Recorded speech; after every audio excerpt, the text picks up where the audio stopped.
As we move deeper and deeper into a pandemic and deeper into the winter, at least here in the States, we are spending even more time indoors. And I know as a busy working mom, sometimes I can feel like hitting my head against the wall because I am running out of ideas of things my kids can do. They're bored, they're jumping off the walls. So I came up with 25 different things you can do and put in front of your kids, really easy things that don't require any forethought, don't require any pre-planning besides having them on hand that you can do with your kids in a pinch that will help you maybe get a little work done, get a little cleaning done, exercise, read a book, do your nails, whatever it is that you need to get done, especially if you're working from home or even doing distance learning with some of your older kids. These can be really great things for the younger kids, from really young toddlers all the way up through, middle school. These are all great ideas you can use. So stay tuned. I can't wait to share them with you. Glue. It's messy. It's sticky. It gets everywhere, but it's also really useful. Just like the glue that we need to put together the pieces of our life as busy working moms. We have after school activities. We have homework. We have cleaning. We have laundry. And, we want to spend time with our kids as well in the process and maybe even have some time for ourselves. This podcast is for the busy moms out there who are balancing work, life, and everything in between. And we all know that in between encompasses a lot of things. If you're a mom who wants to do the best in all areas of life, but still have time for yourself, this podcast is for you. I love to interview other moms and find out what works for them, get ideas from them, get inspired by them, and learn, we're all in this together. But I also like to share my own tips, tricks, struggles, triumphs, and share it all with you. So grab a load of laundry, lock yourself in the bathroom, go for a walk, do whatever you got to do. But I am just so glad you're here. Hey Glue Sticks, Sarah here, back for another episode. I am so glad you are here for episode number 3 of the Work Life Glue podcast. So today's episode will be a lot lighter than the last one you heard about my postpartum depression. I think that story was very, very important to share, and I hope you go back and listen to it if you haven't. It's episode number 2. You can always find links to those on the show notes at worklifeglue.com/podcast if you're missing out on any or just on any podcast app that you are using. But today I'm going to be talking about something a lot lighter, a little fluffier, but equally helpful, hopefully. So I'm going to be chatting about 25 different things that I use often that I just plop in front of my kids to give them something to do when I need to do a whole myriad of things like cook dinner, do an Instagram post for my business, work on my business, edit a video if I need to do that during the day for some reason, clean. Maybe I just need a mental break and I need them to focus on something. If they're fighting a lot, this is another great thing to do. When my older daughter is doing her homework, I also can pull out these things for my younger daughter to do. So these work great for, toddler age, 18 months, depending on the child, up through even middle school for some of these. So I don't want you to have to go out and buy a lot of things, but some of these do require some purchases, but a lot of them are very inexpensive. I will have a whole Amazon store full of all the items I talk about with links as well as in my show notes at worklifeglue.com/podcast. And there will be links there for this episode. So make sure you check those out if you're interested. But all of these things are things that I use. I have a 5-year-old who's in kindergarten, a just turned 3-year-old, and then a little baby who's not able to do any of these things yet, but will come in really handy when she is able to. So I'm just going to jump right into these. I know you don't have a lot of time, but hopefully you will have time to look back at the notes because I really do think these things can help you. These are all things that don't require you to set up. There's tons of Instagram accounts with just amazing things you can do for your kids, but they require setting up or printing or, drawing certain things and having them put stickers down. These are all things that you can literally just plop in front of them and they can go to work. So that's why I like them. They're quick, easy, and you can just have them in a pinch. So in no particular order, number 1 is doing slime or Play-Doh. I know some people are not super into slime, but we love slime at our house. There is my favorite brand of slime that I have found store-bought is the Nickelodeon brand. It seems to be nice and stretchy, but it doesn't stick to you too bad, and it lasts a really long time. So that's the one I would recommend. If I can find a link online to that, I will give it to you. Otherwise, I find it at Michael's. Sometimes it's at Target. You could look at Hobby Lobby. Lots of different places to find that. and also Play-Doh. But what I like to do is always have a myriad of things on hand to mix in with these items. So I have little figurines, like little dinosaurs, little insects, little farm animals, little dogs, little cats, little ocean animals, glass beads, shells, things like that I just keep on hand in a drawer in our dining room where I keep all of these things, and they're all separated. And so the kids can just easily grab a little bag of mix-ins and then use those for the Play-Doh or the slime. And I find this really enhances their play. My 3-year-old loves to make cupcakes out of them. I also give them muffin tins and then all of the like normal Play-Doh tools, but they love using muffin tins and pretending to bake with them. So she'll like make little cupcakes, she'll call them, and then decorate them with the little figurines and go to town. My older daughter likes to do more dramatic play with it. So actually like playing with the figurines and like setting up a scene. But it can really help have them have deep play by having these extra things. So it's not just the Play-Doh or the slime with the tools, it's extra things to interact with. And it's super easy once you have them just to pull it out and plop it down in front of them. And they're good for a long time. Number 2 is my favorite that I talk about on our YouTube channel.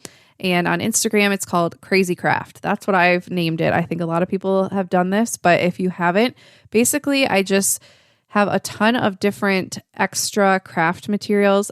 It helps because I do a curriculum with my kids for preschool, but if you don't, if you have a craft kit or something, or your kids did a craft and there's some extra pieces, just throw it all in a container, some kind of container. I just have it in a bin on top of our craft cabinet, and it's got stickers, it's got pom-poms, it's got different cutout shapes, ribbon, string, like foam pieces, like just tons of different random things.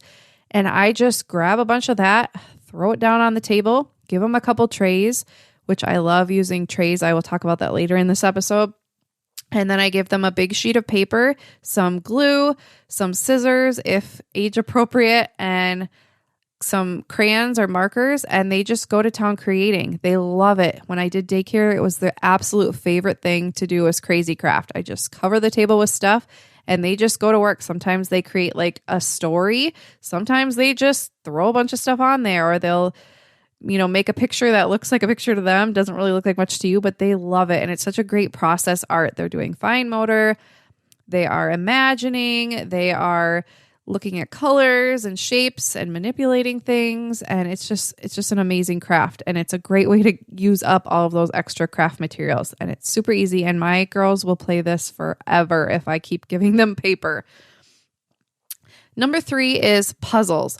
Now, that's a pretty obvious thing. That's a great thing to just plop down.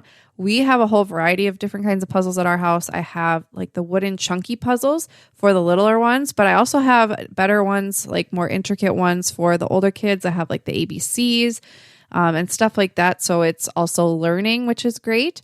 And then I love the Dollar Tree for little bags of puzzles, but also my favorite puzzles are inlay puzzles. So there's a piece of cardboard and there is a cutout where the puzzle goes, and all the pieces fit within that cutout, and that you can even see the shape cut out underneath. So they're able to match the shape if they don't quite know where the piece goes. And I love this because when they're done, they can stack because they're on a piece of cardboard. It's not a bag where they're like flying around getting lost. They get stacked up and you can fit a lot on a shelf. And I love these. I find these at the Dollar Tree. You can also find them online. I found a bunch of garage sales as well. I highly encourage you to just look for these things thrifted if you can. You don't have to spend a lot of money on these things, but these are great to just pull out and they can do the puzzle, and it's really simple. Number 4 is sticker books. So we have a whole bunch of different kinds of sticker books. I love giving these as gifts for birthdays and Christmas and Easter. These are great because they're inexpensive. And there's a whole bunch of different types, and they're usually contained to one book. So they're nice for, putting away and not getting stuff everywhere. So they have a lot of reusable sticker books. So Color Forms has some reusable sticker forms. I really love the Melissa and Doug.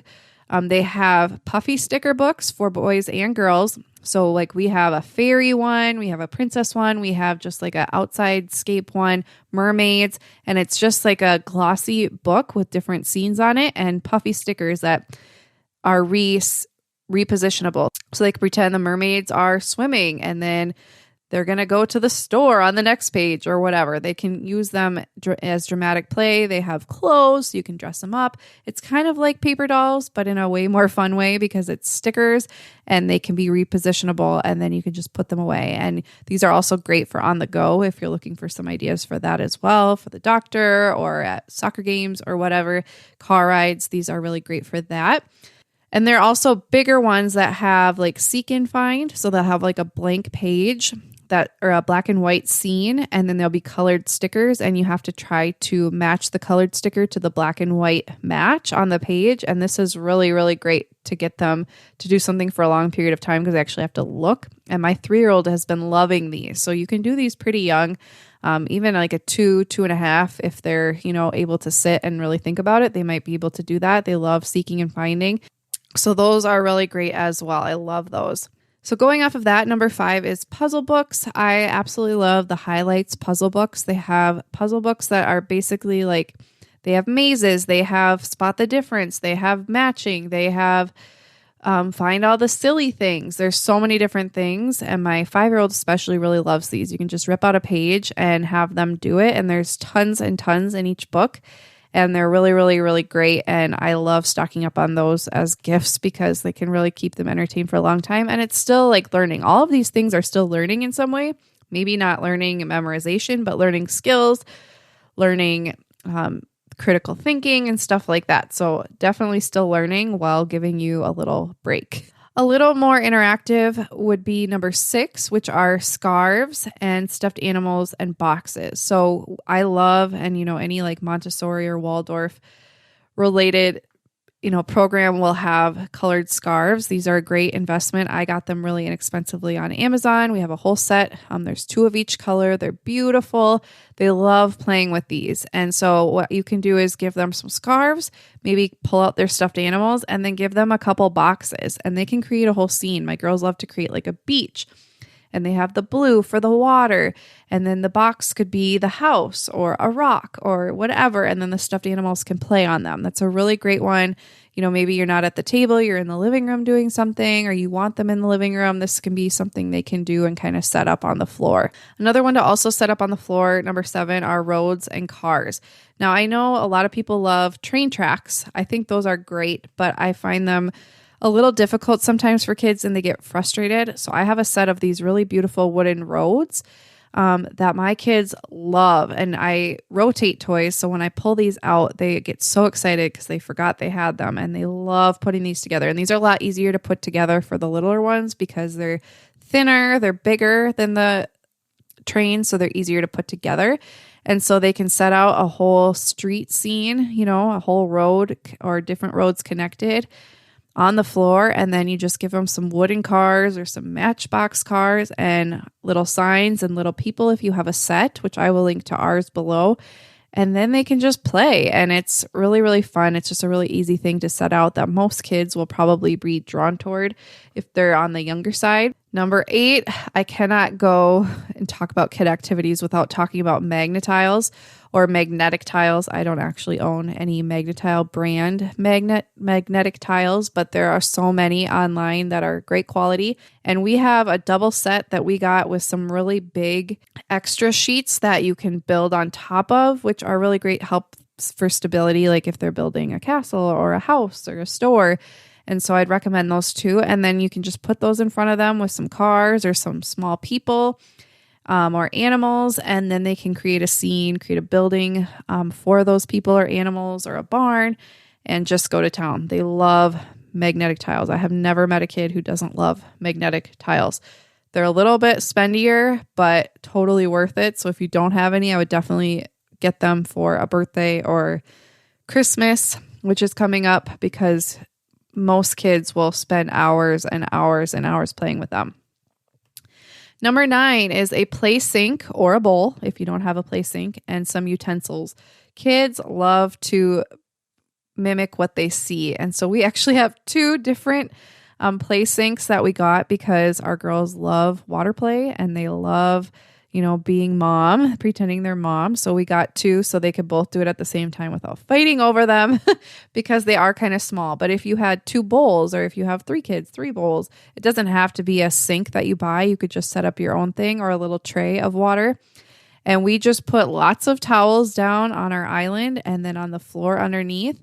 Strip them down if you feel like you want to, and then let them just play with the water and measuring cups and different utensils, whisks and stuff, and let them clean. Give them a little sponge. I just cut some sponges down so they could have little pretend sponges, or not even pretend, real sponges, but and they can pretend to wash the dishes. And this way they're not actually at the sink wasting a ton of water. It's a little more contained, but they love it and they'll usually play for a long time. Number 10, sensory bins. This one does require a little setting up, but I like to set up a sensory bin and then use it for a while. So it's not like you have to make a new one every single time the kids do it. And if you have some of the materials, it can be really, really easy to do. So basically, if you're not familiar, a sensory bin is just a bin full of different things that, amuse the senses in some way. So your touch, your taste, probably not taste, but touch, smell, sound, a lot of the senses, probably not taste though, depending on what it is. But, I like to use beans, rice, sometimes pasta, kinetic sand, snow. Like there's so many things, cotton balls, pom-poms, just different things you use as a filler. And then you add different things to it to make it a little more fun. So you'll have scoopers. Sometimes you'll use like little toy trucks. I put little bowls in there so they can sort, and then I just throw a bunch of random stuff in there, usually with a theme, but it doesn't have to be with a theme. So for example, for Halloween, we did, I would just go down the Target dollar spot aisle and the Bullseye's playground area and just get like little erasers that go along with it, or the spider rings I threw in there. I did some bouncy balls that look like eyeballs, some like sticky, stretchy figures that were in there. And basically the kids just scoop and play and dump. And sometimes they play it in a more imaginative way. Sometimes they're just like sorting or scooping and dumping and looking at the physics of it. There's so many different ways. So I like to, just stock up on those, save the mix-ins, and then put them in a bag. And then, any day I can just pull it out and dump it in a little bin and give it to them, and it works great. I highly recommend if you are a little type A like me and don't like the mess everywhere, because some of these can get really messy, but it's worth it because they play a long time. I would get an octagon playpen. That's what I use. It opens up. It has a built-in floor on it so they can play and get mess everywhere. Pick up as much as they can. Then I could vacuum down the bottom of the octagon playpen and put it away, or I can get in and clean it, but it's not getting all over my house, and there are walls to it. So it's like basically like a pack and play, but it's bigger and it's 8-sided, and it folds up really small and really, really easy to open and close. I'll link to my favorite. I've used a couple different brands, but the ones we have right now are my favorite. So I will link to those. Those are great for any kind of messy play. So I just get little dishwashing bins from the Dollar Tree, and that's what I use for the sensory bins for each child. So I'll usually put out 2 of the playpens with 2 of the sensory bins, 1 in each, and then each girl can have a turn in one, and then they'll switch. If you have kids who get along well and don't get into trouble together, then you could put them together, but mine usually get a little too crazy when I put them together with sensory bins. So it's nice to kind of keep them separate. You can also throw in like little action figures and stuff. Our girls love playing with Barbies and little princess figurines within the sensory bin. So just switch it up. Just add things. Have them go get natural materials and throw it in. The sky's the limit. There's tons of different resources too if you want to just buy them like on Etsy. But you definitely don't have to. You can just shop around like at Hobby Lobby or Target or Walmart or wherever you shop. There's usually like a little holiday section or season section, and you can just throw in little tidbits and just think outside the box. Lots of things can work for these. Number 11 are more unique puzzles. So these aren't like your typical jigsaw puzzles or chunky wooden puzzles. These are like a little bit more specific. So we have quite a few of these. One is like a button puzzle. So it's got these little scenes, and you set it over the top of a little board that has holes in it. And then you can push buttons through. It's kind of hard to explain without looking at it. They're not actual buttons. They're like little round things you can snap into each hole. And so it's kind of by color. There's different pictures, like a picture of a house, and there might be a red door. So within the red door, there are 2 holes where you put 2 red buttons. And so this is great for color matching. It's great for, recognizing different shapes. It's great for fine motor. And it's a really cathartic action to push them into the holes. We also have ones where there's like different animals, and within the animal, you have to use different shapes to fill in the parts that are missing on the animal. We have ones for letters. So like spelling different words, like there's a picture of a cat and then there's the cutouts of the letter CAT. And so they have to find the letters and spell the words. We have the 3 bears where there's a mom and a dad and a baby, and you can change like the faces on them and the clothes. So many different unique puzzles that are fun to just bring out once in a while. And you also can just like plop it down in front of the kids and they can go right to it. They don't need a lot of help. Number 12 is just plain stickers and paper. At the end of every daycare day, pretty much when I was a daycare provider, any kids who were left, we would head up to my dining room. I would start supper and I would just give them a piece of paper and a little sheet of stickers, and they would go to town and do that until their parent came to pick them up. That really allowed me to start supper for my family, keep the kids contained, kind of wind down, have them drink some water at the time, calm down. And every kid loved it every single day. My 3-year-old does stickers every single day. So I tend to buy bigger packs of stickers at Walmart. They usually have kind of in the gift area, whole packs for like $1, $1.50. So you get like 6 or 7 sheets of stickers for relatively inexpensive. And whenever I'm, in a store, which isn't very often, I'll just pick up a bunch of those, like 10 of them. That's like $10 worth, $15 worth. And those will last me a really, really long time. And another tip, if you didn't know, is for the younger kids, if they have trouble peeling the sticker, just peel off the excess around the stickers. And then it's a lot easier to peel the sticker off because there's a little bit of an edge to it. So I do that a lot for the littler ones. And they just love to peel stickers and put them on paper. And they're perfectly happy doing that for a very long time. Number 13 is to paint with nature. So we do this a lot, especially in the summertime. There's not a whole lot of nature to paint with in the wintertime in Minnesota, but in the summer, we love to go and collect pine cones, leaves, flowers, weeds, grass, mulch, pretty much anything you can find outside. And we bring it and I give them a bunch of paint and they paint with it. Sometimes they paint the rocks. Sometimes they paint with the items. I don't really have many rules about it except not to get too crazy. But kids love doing this and it's just a super fun thing. So maybe earlier in the day you go for a walk, you collect some stuff. And then later in the day when you need a little break or you need to get something done, you let them paint with the things that they found on the walk. Number 14 are Duplos and Legos. So we just love dumping out a bunch of Duplos. I have a whole bunch of sets that I've used and just combine, and I just dump them out all over the table. My kids will play for hours, weeks, months with these. If you don't want little Legos, you can do Duplos. A lot of kids like them up through early elementary school. And then when your kids get older, you can switch to Legos. But Duplos are great. They have all kinds of figurines, all kinds of sets. You can probably buy them used. I just put a tablecloth down, dump them all over the table and let them build and let it take up the table for like a day or two, depending on, if you have an extra table somewhere in a playroom or something, that would work even better. But my kids love this. My daycare kids loved it. I would have it out all the time. It is one of their absolute favorite, and you can't get more simple than dumping and then playing. Number 15 are small craft kits. I love to pick up little small craft kits from Hobby Lobby or Target, in the dollar area. And a lot of times I know parents pick these up and then kind of forget about them. I like to just save them for these moments where I'm like, oh my goodness, everybody just calm down, so I will get these out. So maybe it's little window art, those little they look like stained glass. You paint them.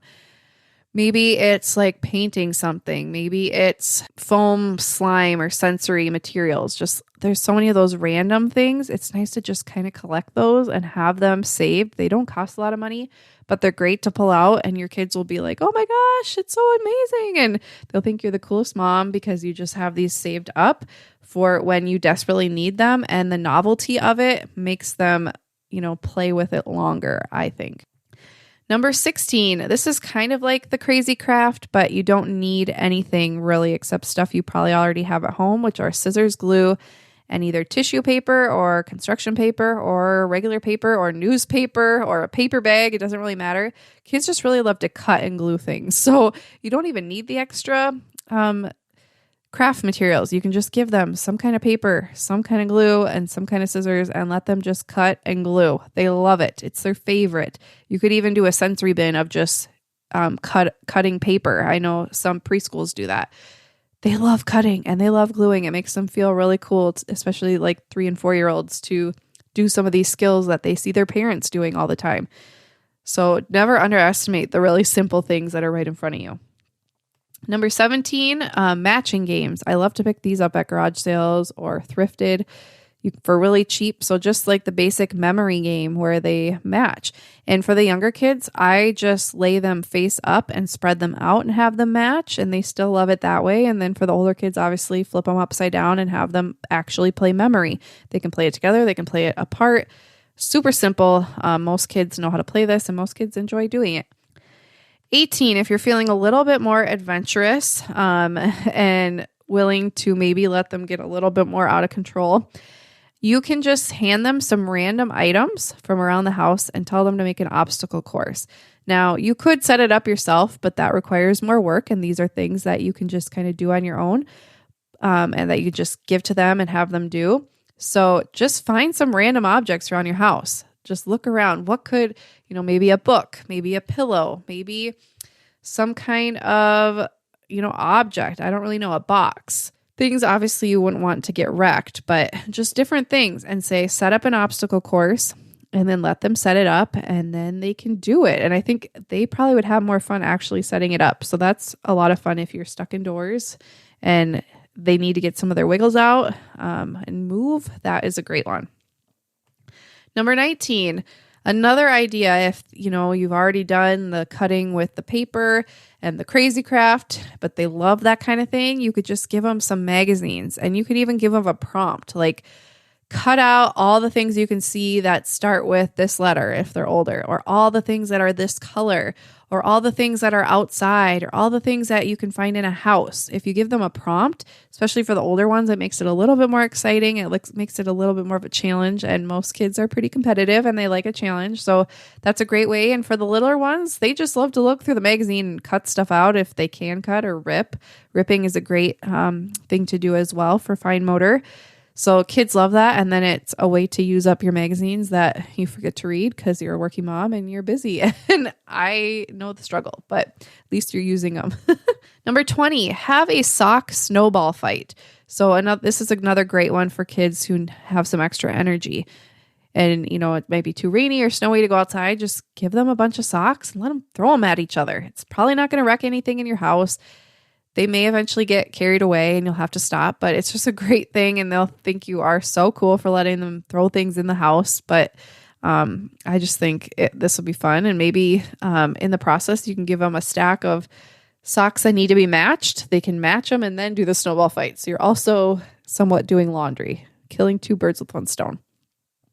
21, IKEA sells these really long things of paper, these long rolls of paper. You could probably get them online too. I'll find some and I'll link them in the show notes, but you can also get like butcher paper and just roll it out and let them color it. Give them paint, give them markers, maybe give them like something you don't usually let them color with, and let them go to town. I think something is just so fun to kids about really big paper. Maybe they'll have a whole scene if they're a little bit older and they'll work together if they're siblings to create like a whole town or a whole scene, or maybe they'll even draw roads and use their cars on it.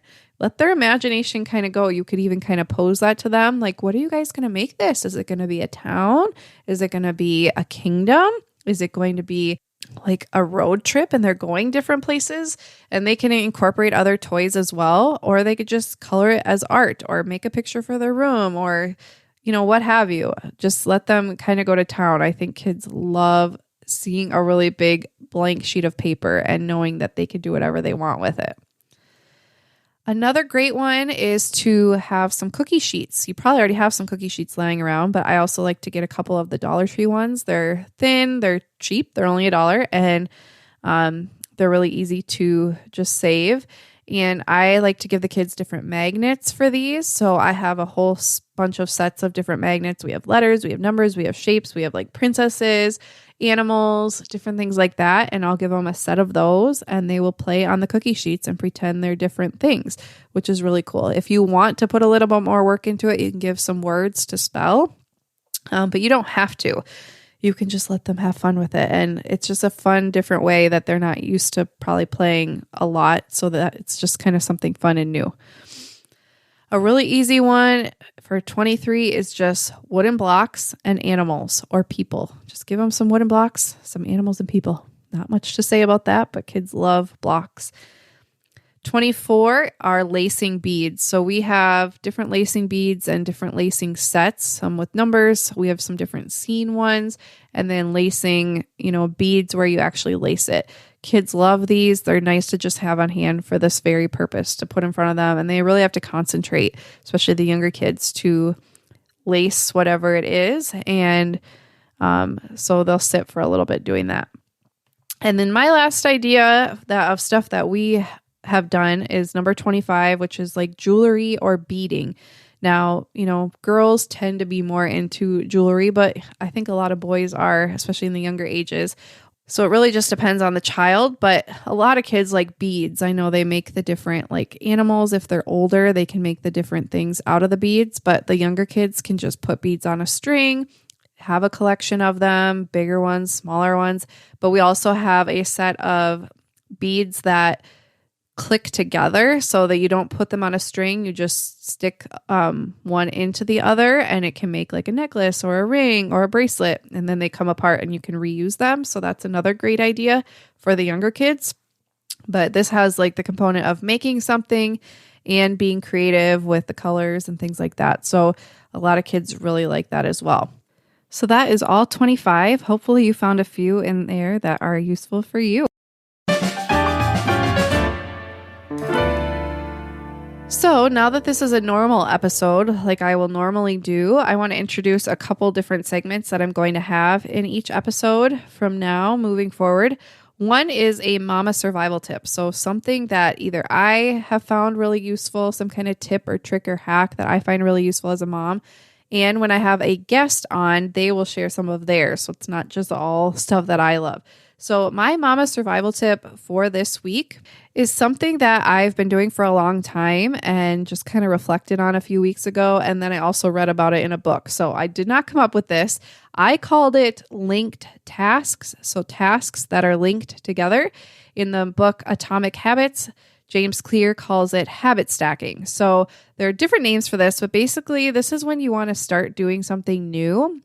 And in order to get yourself to do it, you kind of link it or stack it onto a habit that you already have. So for me, an example would be, I want to make sure I'm sweeping the floors every day.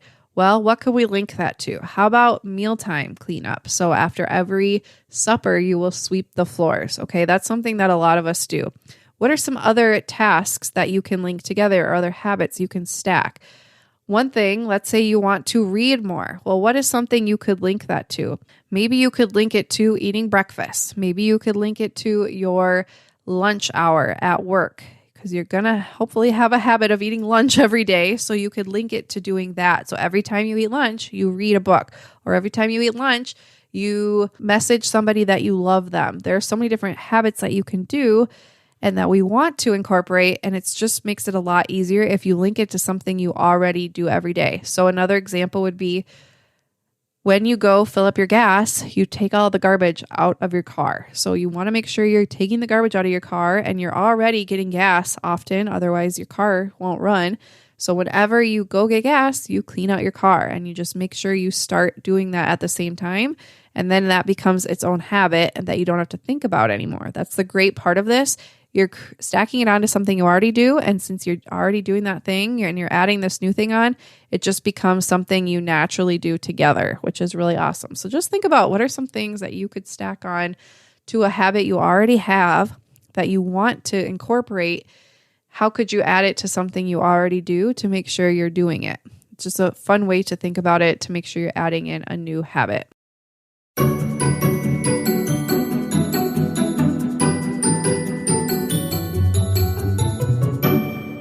Now, to end the episode, I want to always share one thing that has earned the mama seal of approval. So one thing I'm loving that's been really useful, maybe a product, maybe an app, maybe a service, maybe a person that I think would be beneficial for you guys to check out. And my guests will also be sharing this, not just me. So for today, the thing that has earned the mama seal of approval that I kind of mentioned earlier in this episode are the trays that I use for crafts. They are so amazing. So many people message me on Instagram when I post a picture of us using them, which is daily because we use them every day. These are the Lakeshore trays from Lakeshore Learning. There is a set of 4. They are blue, yellow, red, and green. And I use these for everything. They're really great size. They're like 18 inches wide by like a foot, I believe. And they have like an inch tall rim around them. And they're really easy to clean. I always use them for doing Crazycraft. I'll put all of the materials that we're using to pull from for our Crazycraft in the tray, so it's contained. When we're painting, I'll put the paper on the tray so the paint isn't getting all over the table. It's staying in the tray when they go off the edge of the page. We use Play-Doh and slime on it. We just do like so many things. Even if they're playing like when they do Polly Pockets, I'll put them on the tray so they're not falling off the table. Puzzles. I mean, anything. You can do anything. And they are so amazing. They're really easy to store and they have been so worth the money for me. So I will link to those for you guys if you are in need of something that can contain your kids' mess a little bit better. So that is my list of 25 different things you can do in a pinch with your kids if you need a little break or you want to get something done. I would love if you would join my Work Life Blue Moms Facebook group where we're in there all the time, chatting, getting to know each other, getting ideas, advice, tips, sharing our struggles and our triumphs in there. I would love to have you part of that community. So I will have a link to that on the show notes. But why don't you head over there after watching this? After every episode, I plan to have a post on there for the episode where we can keep the conversation going. I would love to know what other things you like to pull out in these instances. And we can have a whole huge list of different things that you can have on a moment's notice. Just save that post, maybe write down the stuff from this episode and have it in a moment's notice when you're feeling overwhelmed or you need to get something done or somebody calls and you need to take it, that you can just plop down in front of your kids and have a few minutes to up to an hour or more for some of these, depending on your child. And I just really want to help you guys. I want to help make your life a little bit easier and help you create balance that sticks. That is what this podcast is all about. So I appreciate you listening, and I would love to have you go over to the Work Life Blue Facebook group and join. Also, I would be so honored if you could leave a review for this podcast. Let me know what you're thinking of it. I absolutely love making these. I love connecting with you guys, and I have such a passion for helping other busy working moms. So if you like this podcast, I would really appreciate if you could leave a review. It helps me know that this is what you're enjoying, and it also helps other people find this podcast that I really pray will bless so many other working moms out there who don't have a lot of resources like this, because most of us are so busy working that we don't have time to make a resource like this. So I wanted to create this for you and with you. So please head over there and leave a review. I would be so honored. So go get things done, love on your kids, and live your dream. And I will see you next time.